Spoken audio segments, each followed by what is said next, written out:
नमस्कार दोस्तों, मैं हूं एडवोकेट ब्रिजेश यादव। आपके अपने यूट्यूब चैनल ब्रिज एलएलबी पर आप सभी का बहुत बहुत स्वागत करता हूं। दोस्तों, आज की इस वीडियो लेक्चर्स में हम बात करने वाले हैं कि क्या आप एक लोन के डिफॉल्टर हैं और आपने बैंक और एनबीएफसी से लिए गए लोन की जो भी किस्तें बनती थी महीने महीने की, उसको आपने डिफॉल्ट करना स्टार्ट कर दिया। आपने बैंक के द्वारा बनाई गई जो किस्तें थी, जो मासिक जो महीने की जो किस्तें थी, उसको आपने लगातार आपने 3 महीने आपने मिस कर दिया, आपने डिफॉल्ट कर दिया, आपने बाउंस कर दिया दोस्तों। तो ऐसे में कहीं ना कहीं कुछ अमाउंट आपके ऊपर ड्यू या फिर आउटस्टैंडिंग हो गया, जो कि आपको बैंक और एनबीएफसी को देना था। तो ऐसे में इस बकाया राशि की वसूली के लिए अपने थर्ड पार्टी रिकवरी एजेंट्स को इस बकाया राशि की वसूली के लिए उनको एक कॉन्ट्रैक्ट, एक ठेका दे दिया दोस्तों, और उन्हें ये कहा कि जाइए इस बकाया राशि की वसूली करिए। ये कर्जधारी हैं, ये लोन के डिफॉल्टर हैं, ये लोग लोन के बोरोवर्स थे। तो बैंक और एनबीएफसी ने आपका लोन का जो भी डेटा था वो अपने थर्ड पार्टी रिकवरी एजेंट्स को दे दिया और कहा कि वसूली की प्रक्रिया चालू कर दी जाए। तो ऐसे में कहीं ना कहीं ये लोन के जो थर्ड पार्टी जो रिकवरी एजेंट्स होते हैं, ये आपको हैरास करना स्टार्ट कर देते हैं दोस्तों। ये रिकवरी एजेंट्स आपको दिन भर में 100 कॉल्स करते हैं और आपको कॉल करके आपको कॉल पे डराते हैं, धमकाते हैं, आपके साथ में गाली गलौज करते हैं और आपको बहुत बुरी तरीके से आपको शर्मिंदा करते हैं दोस्तों। और साथ ही साथ ये लोन रिकवरी एजेंट्स आपके घर पे होम विजिट भी करते हैं और घर पे होम विजिट करके वहां पे आकर आपके सोसाइटी, समाज, मोहल्ले और सार्वजनिक तौर पे आपको बहुत बेइज्जत करते हैं, आपको बहुत शर्मिंदा करते हैं और साथ ही साथ आपके साथ में फिजिकल हैरासमेंट, मेंटल हैरासमेंट और गाली गलौज भी करते हैं दोस्तों। तो ऐसे में कहीं ना कहीं आपकी बहुत मानहानि होती है, आपका डेफिमेशन होता है, आपका सोसाइटी, समाज में आपकी बहुत बुरी तरीके से आपकी बेइज्जती होती है और साथ ही साथ समाज, मोहल्ले, सोसाइटी में जो आपकी अच्छी खासी जो छवि थी, आपकी जो अच्छी खासी इमेज थी, उसको बहुत ही बुरी तरीके से खराब कर देते हैं, उसको स्पॉइल कर देते हैं दोस्तों। क्योंकि आप एक लोन के डिफॉल्टर हैं, आपने लोन की ईएमआई को नहीं भरा, बस इसी कारणवश आपको बहुत बुरी तरीके से आपको बेइज्जत करते हैं दोस्तों। और साथ ही साथ डियर फ्रेंड्स, आपके जो भी नात रिश्तेदार, आपके जो भी फ्रेंड्स, आपके जो भी रिलेटिव्स होते हैं, जिनका आपने लोन लेते समय रेफरेंस में नंबर दिया था, या फिर अगर आपने नंबर नहीं भी दिया होगा, वो आपके कॉन्टैक्ट लिस्ट में से पता नहीं कैसे किस तरीके से हैक करके वो पूरा डेटा निकाल लेते, पूरे कॉन्टैक्ट की लिस्ट को निकाल लेते हैं और आपके जितने भी दोस्त, यार, फ्रेंड्स या फिर नात रिश्तेदार होते हैं, उनको भी कॉल करके उनसे कहते हैं कि भैया ये लोन का डिफॉल्टर है, ये लोन का बोरोवर है, ये कर्जधारी है, ये पैसे ले लिया है और भरने के लिए तैयार नहीं है, और आपके खिलाफ में उल्टी सुल्टी बातें करके उनको भी बताते हैं और साथ ही साथ उनको भी परेशान करते हैं दोस्तों।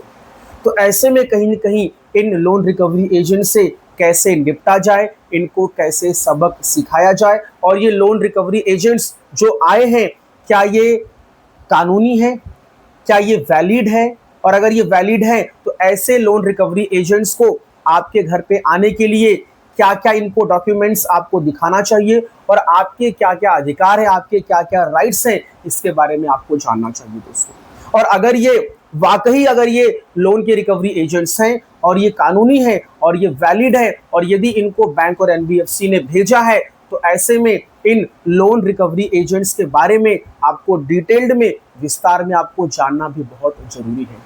क्या ये लोन के रिकवरी एजेंट्स शिक्षित होते हैं? क्या ये ट्रेनिंग लेकर आते हैं? क्या इनके पास डेब्ट रिकवरी एजेंट्स डीआरए का लाइसेंस होता है? क्या ये बहुत बढ़िया तरीके से वेल ट्रेंड होते हैं?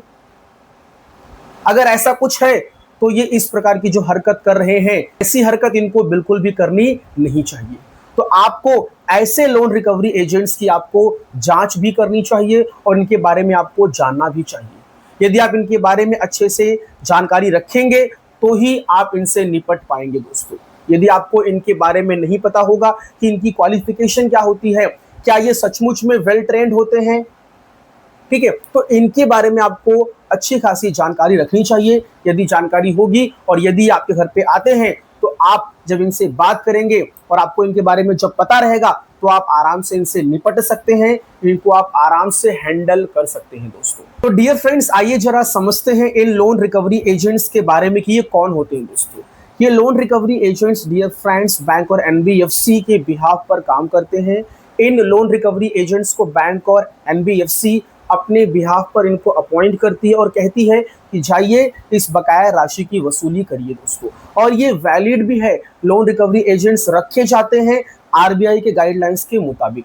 लेकिन ये जो लोन रिकवरी एजेंट्स होते हैं दोस्तों, इनकी भी एक योग्यता होती है, इनकी भी एक क्वालिफिकेशन होती है दोस्तों, तो उसके बारे में भी आपको जानना चाहिए। जो बड़े बड़े जो बैंक होते हैं, जो नेशनलाइज बैंक होते हैं, जो बैंक के मामले में ब्रांड होते हैं दोस्तों, वो कभी भी फालतू और फर्जी लोन रिकवरी एजेंट्स को बिल्कुल भी रखते नहीं हैं दोस्तों। तो अभी ये फर्जी है कि जेन्युइन है, इसके बारे में आपको आसानी से पता चल जाएगा। मैं आपको इनके बारे में अब बताता हूं दोस्तों। डियर फ्रेंड्स, ये जो लोन रिकवरी एजेंट्स होते हैं, सबसे पहले तो ये मान्यता प्राप्त होनी चाहिए। अब ये मान्यता प्राप्त मतलब दोस्तों मतलब क्या होता है? डियर फ्रेंड्स, एक इंस्टीट्यूट है IIBF, Indian institute of banking and finance. ये एक संस्था है दोस्तों जो कि क्या करता है, इन लोन रिकवरी एजेंट्स को DRA का लाइसेंस देता है, डेब्ट रिकवरी एजेंट्स का लाइसेंस देता है दोस्तों। ये IIBF, Indian institute of banking and finance, ये जो संस्था होती है दोस्तों, ये संस्था इन लोन रिकवरी एजेंट्स का एग्जाम्स लेती है दोस्तों, इनका एग्जाम कंडक्ट करती है, इनकी परीक्षा लेती है दोस्तों। और साथ ही साथ जब ये परीक्षा पास कर लेते हैं तो उसके बाद इनको ट्रेनिंग दी जाती है दोस्तों। 100 घंटे की ट्रेनिंग होती है और इनका जो एग्जाम्स होता है दोस्तों, वो समझ लीजिए सपोज फॉर एग्जांपल 100 मार्क का है तो कम से कम इनको 50% इनको मार्क्स पाना ही है यदि ये इस DRA के लाइसेंस को प्राप्त करना चाहते हैं और इस एग्जाम को पास करना चाहते हैं। तो कम से कम जितने भी मार्क का एग्जाम होगा उसका एटलीस्ट 50% इनको स्कोर करना ही है दोस्तों। और ये लोन रिकवरी एजेंट्स यदि जब ये DRA के लाइसेंस के लिए अप्लाई करते हैं तो इनको कम से कम 10वीं या फिर 12वीं पास होना ही चाहिए, मिनिमम 10th पास तो होना ही चाहिए। तो ये सारी चीज़ें होती हैं और इनके जो एग्जाम्स होते हैं दोस्तों, उस एग्जाम में बैंकिंग एंड फाइनेंस से रिलेटेड बहुत सारे प्रश्न पूछे जाते हैं। तो कहीं ना कहीं इनको बैंकिंग एंड फाइनेंस से रिलेटेड बहुत सारी बुक्स इनको पढ़नी पड़ती है। और साथ ही साथ आरबीआई की गाइडलाइंस क्या है लोन रिकवरी के संबंध में, उस आरबीआई की गाइडलाइंस को भी डिटेल्ड में विस्तार में इनको उसकी स्टडी करनी पड़ती है, उसकी पढ़ाई करनी पड़ती है दोस्तों। तब जाके ये एग्जाम देते हैं, फिर ये पास होते हैं दोस्तों। और जब ये पास हो जाते हैं तो उसके बाद इनको वेल ट्रेंड होना पड़ता है, इनको ट्रेनिंग दी जाती है दोस्तों। अभी ट्रेनिंग में इनको सिखाया जाता है कि कैसे किस प्रकार से आपको सिस्टमैटिकली वे में कोड ऑफ कंडक्ट को फॉलो करते हुए, आरबीआई के नियम कानून को फॉलो करते हुए किस प्रकार से आपको लोन रिकवरी करनी है दोस्तों, किस प्रकार से लोगों के साथ में आपको सिस्टमैटिकली वे में प्रोफेशनल तरीके से आपको पेश आते हुए आपको लोन की रिकवरी करनी है दोस्तों।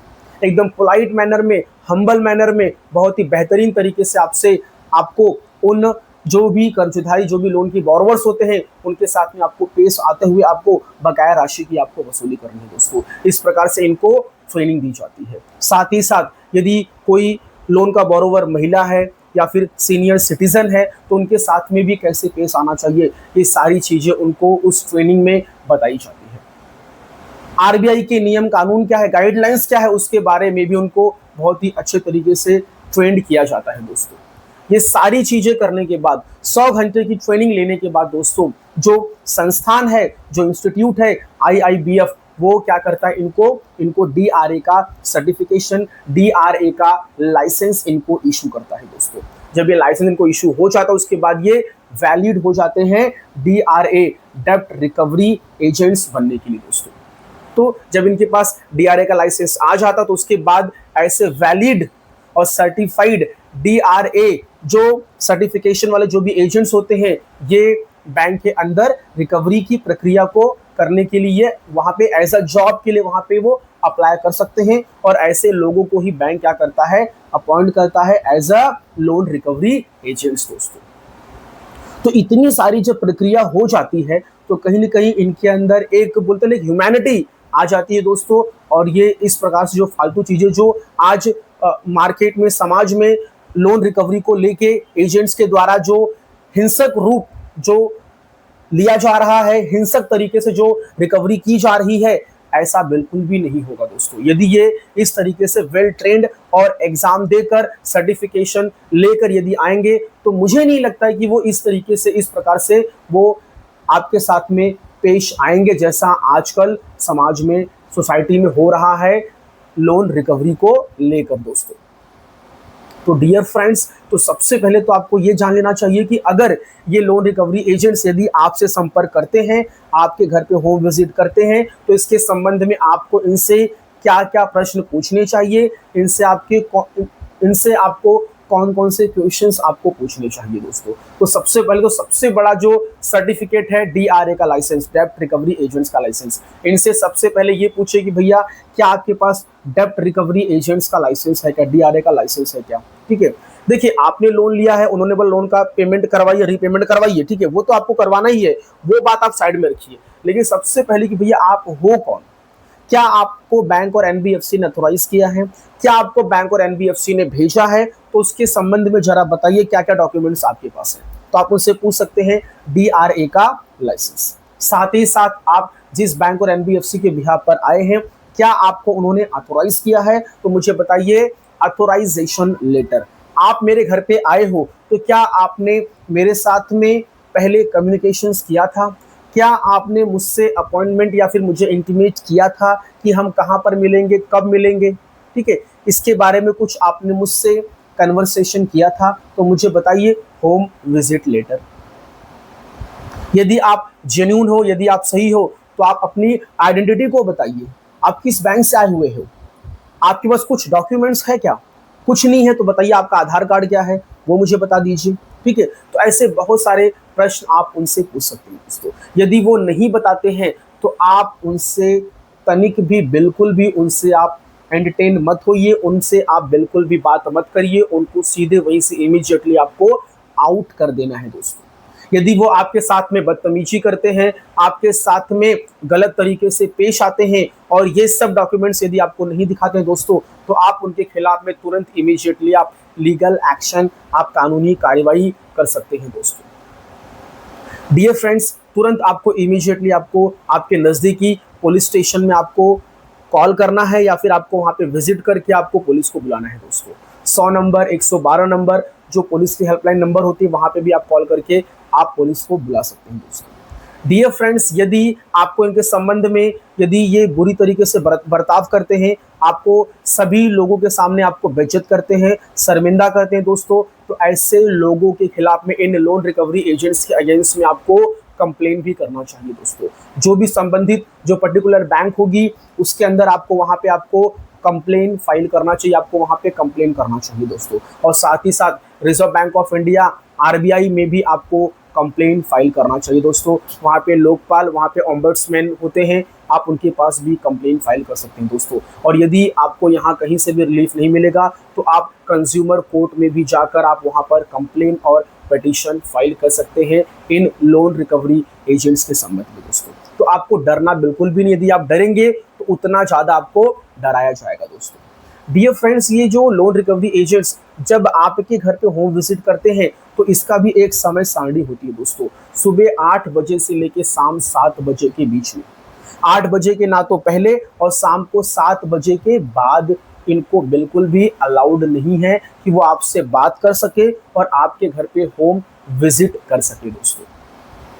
डियर फ्रेंड्स, यदि ये आपके वर्क ऑफिस पे, वर्क प्लेस पर जहाँ पे आप काम करते हैं, यदि वहाँ पर ये होम विजिट, अगर वहाँ पे ये विजिट करते हैं विदाउट इंटीमेट के या फिर इंटीमेट करके भी आते हैं, तो डियर फ्रेंड्स, पहली बात तो जहाँ पे आप काम करते हैं, जहाँ पे आपकी ऑफिस है, वर्क प्लेस है, वहाँ पे तो इनको बिल्कुल भी अलाउड है ही नहीं, वहाँ पे ये इनको आना ही नहीं चाहिए दोस्तों।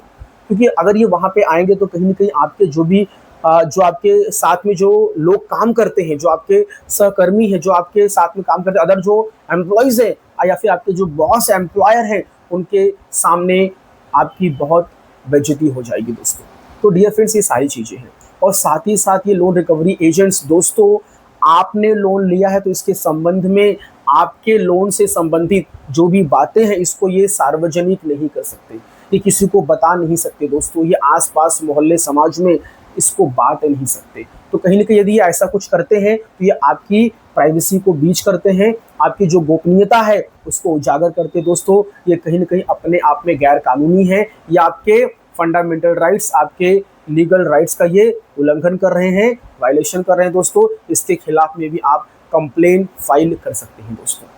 तो ये सारी बातें हैं डियर फ्रेंड्स। दोस्तों, ये लोन रिकवरी एजेंट्स आपको कितना भी परेशान करे, आपको डरना बिल्कुल भी नहीं है, आपको डट के इनका सामना करना है दोस्तों। क्योंकि ये जो ये कृत्य कर रहे हैं, ये जो ये एक्ट कर रहे हैं, ये पूरी तरीके से गैर कानूनी है और ये आरबीआई के गाइडलाइंस के खिलाफ में काम कर रहे हैं दोस्तों। Dear friends, loan recovery agents के संबंध में आरबीआई ने बीच बीच में कई बार गाइडलाइंस इशू किए हैं दोस्तों। 2007 में इशू किया दोस्तों, 2003 में इशू किया दोस्तों, उसके बाद 2022 में, 2023 में, बीच में 2015 में। ये बीच बीच में अपने गाइडलाइंस को अपडेट करते रहते हैं दोस्तों। ये जो आरबीआई होती है, रिजर्व बैंक ऑफ इंडिया दोस्तों, ये सुप्रीम ऑफ बैंक है दोस्तों। तो ये बीच बीच में लोन रिकवरी एजेंट्स के संबंध में कि भैया लोन रिकवरी की प्रक्रिया किस तरीके से की जानी चाहिए, एकदम स्मूथ मैनर में इसके संबंध में कुछ न कुछ अमेंडमेंट, कुछ न कुछ अपडेट ये आरबीआई लाती रहती है दोस्तों। और इसके बारे में भी उन लोन रिकवरी एजेंट्स को बाकायदा बताया जाता है, उनको ट्रेन किया जाता है दोस्तों। जो भी बैंक और एनबीएफसी होती है वो उनको बाकायदा इसके बारे में ट्रेंड करती रहती है। बट फिर भी ये लोन रिकवरी एजेंट्स अपने अंदर बदलाव लाना नहीं चाहते हैं, वही सेम पुराना रवैया, हिंसक जो रवैया है वही अपनाते हैं दोस्तों। तो डियर फ्रेंड्स, आपको बिल्कुल भी डरना नहीं है, घबराना नहीं है ये लोन रिकवरी एजेंट से, ठीक है। आपके अपने खुद के कुछ फंडामेंटल राइट्स हैं, आपके खुद के अपने कुछ मौलिक अधिकार है दोस्तों, आपको उनकी रक्षा करनी चाहिए। यदि वो इसका वायलेशन करते हैं, इसका उल्लंघन करते हैं तो आपको तनिक भी डरना नहीं है, इनके खिलाफ में आपको एक्शन लेना है मजबूती से दोस्तों।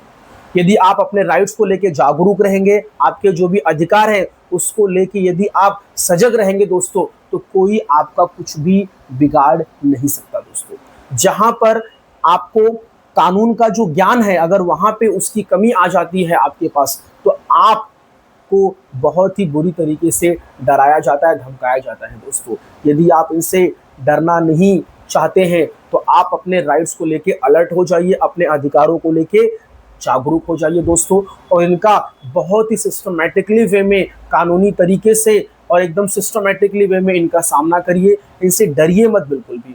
कुछ लोग जब रिकवरी एजेंट्स घर पे आते हैं तो इनको देखकर डर जाते हैं दोस्तों। तो आपको डरना बिल्कुल भी नहीं है। मैंने आपको सारी बातें बता दी हैं, कैसे इनसे बात करना है, इनसे कौन कौन से प्रश्न पूछने हैं, ये सारी चीज़ें उनसे पहले पूछिए।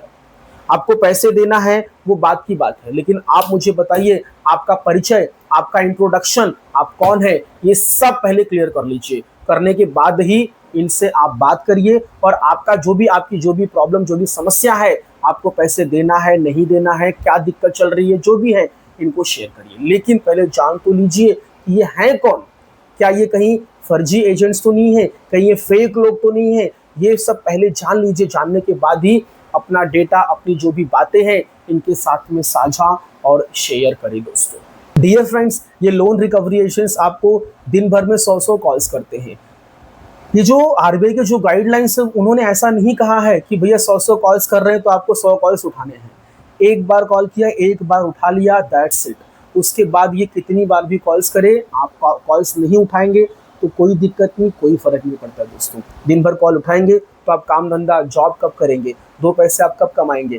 तो डियर फ्रेंड्स, यदि आप कॉल्स रिसीव नहीं करते हैं या फिर अपने मोबाइल में कोई सेटिंग कर देते हैं कि भैया ये जो है नंबर्स, इनको मुझे नहीं उठाना है, एक बार इनसे मैंने बात कर लिया है, तो फिर कोई भी दिक्कत नहीं है। कॉल रिसीव नहीं करोगे, अपने मोबाइल में सेटिंग चेंज कर दोगे, कोई दिक्कत नहीं है, क्योंकि आपने एक बार इनसे बात कर लिया है, एक बार आपने इनसे मीटिंग कर ली है, तो इनसे आपको दिन भर, आपको बार बार आपको बात करने की बिल्कुल भी ज़रूरत नहीं है दोस्तों।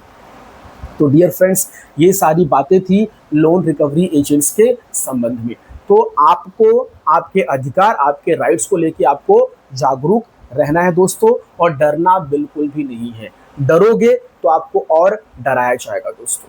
ठीक है, तो मेरा ये वीडियो यहीं पे समाप्त होता है दोस्तों। आप लोगों ने इतना समय दिया, आप लोगों का बहुत बहुत धन्यवाद दोस्तों। यदि आप मेरे इस वीडियो लेक्चर्स पे पहली बार आ रहे हैं तो कृपया प्लीज़ मेरे इस चैनल को सब्सक्राइब कर दीजिए। यदि आपको मेरा ये वीडियो पसंद आया हो, अच्छा लगा हो, तो मेरे इस वीडियो को लाइक करिए और अपने दोस्तों के साथ में शेयर भी कर दीजिए दोस्तों। और यदि मन में कोई प्रश्न है, कोई डाउट्स हैं या फिर कोई भी क्वेश्चंस है, तो आप मेरे दिए गए लीगल हेल्पलाइन नंबर पे कॉल कर सकते हैं, मुझे व्हाट्सअप कर सकते हैं। आपको बैंक या फिर एनबीएफसी या फिर कोर्ट के माध्यम से कोई भी अगर आपको लीगल नोटिस आई है तो मुझे वो नोटिस मेरे व्हाट्सअप नंबर पे शेयर करें। मैं उसको देखूंगा, पढ़ूंगा, समझूंगा और मैं आपको उसका जवाब, उसका रिप्लाई आपको बना के दूंगा। तो आपको डरना बिल्कुल भी नहीं है दोस्तों। आपके पास कोई भी दिक्कत, कोई भी प्रॉब्लम आ रही है, आप बिंदास, आप बिना डरे, बिना सोचे, बिना समझे आप सीधे मुझसे कांटेक्ट कर सकते हैं। मैं आपकी सेवा के लिए यहाँ पे हमेशा तत्पर और हाजिर हूँ दोस्तों। थैंक यू सो मच, धन्यवाद।